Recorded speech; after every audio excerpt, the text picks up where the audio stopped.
N'oublie pas de t'abonner à la chaîne YouTube Togovi News. TP Etchedam prépare la riposte. Longtemps critiqué pour avoir toujours évolué en rang dispersé, l'opposition togolaise est plus que jamais unie. Réunie au sein de la C14, l'opposition actuelle trouble le sommeil du pouvoir de Lomé par son unicité d'action. Cette unicité est dévolue au président du Parti national panafricain PNP. TP Etchedam n'a pas encore dit son dernier mot. Déjà, il a appelé ses militants à boycotter le recensement en seconde zone.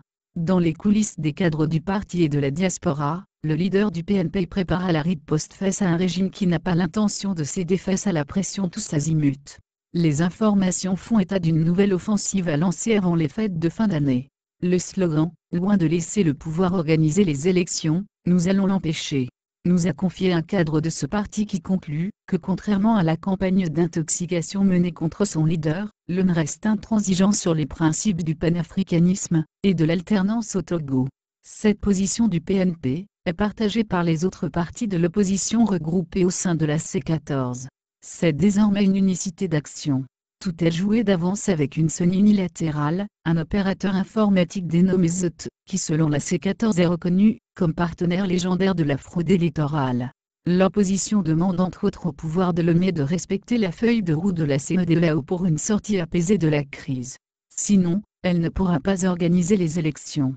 Plus que jamais, la C14 est visiblement prête à aller jusqu'au bout. Elle a déjà appelé au boycott du recensement électoral, qui a déjà fini dans la première zone, et qui va entamer la seconde zone dans les jours à venir.